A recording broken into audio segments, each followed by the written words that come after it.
সহজ এমসিকিউতে সকলেই ভুল করো এবং তোমরা মনে করো যে অনেক বড় একটা অঙ্ক দিচ্ছে, আসলে কিছুই না, জাস্ট এইটার মান বের করে √2 এর সাথে গুণ করে দিবা। এটার মান কিভাবে বের করে খেয়াল করো, আমাদের এটা দেওয়া আছে। তো এখন এটার আমরা এই যে এটা হোল স্কয়ারের মানটা বের করব, যে a প্লাস হোল স্কয়ার আনবা, এখানে স্কয়ার ধরে নিবা। তো a প্লাস b হোল স্কয়ারের সূত্রটা কি হচ্ছে a স্কয়ার প্লাস 2, এখানে হবে a b plus b square.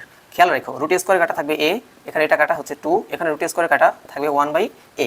তাহলে a প্লাস 1/a সমান হচ্ছে কত 2। এখন তোমার এই যে এটার মান কত, এই যে a প্লাস 1/a এর মান কত 0, তো 0 প্লাস 2 দিলে কত আসে 2 আসে। তার মানে তোমার এই যে এত হোল স্কয়ারের মান পেয়েছে 2, এখন তুমি হোল স্কয়ারটাকে এই পাশে পাঠিয়ে দাও, কারণ আমাদের হোল স্কয়ার দরকার নেই, আমাদের সিঙ্গেল এতটুকু দরকার। তো হচ্ছে আমাদের এই √a প্লাস 1/√a এর মান হচ্ছে √2। এই রুটটা কই থেকে আসলো, এই যে হোল স্কয়ারটা এই রুটের উপরে এই পাশে চলে আসছে, তো রুট হয়ে গেছে। এখন খেয়াল করো এটার মান কত √2, এখন এখানে বসায় দাও। তো প্রশ্নে তোমার আগের আছে হচ্ছে √2 আর এখন নতুন করে এটার মান হচ্ছে √2। তো √2 গুণ করলে কত হয় 2 হয়। কেমনে 2 হয় অনেকে বুঝো না, সেটা হচ্ছে এই √2 মানে √2 দুইটা, তো √2 স্কয়ার কাটা থাকবে হচ্ছে 2। এটা হচ্ছে অ্যান্সার।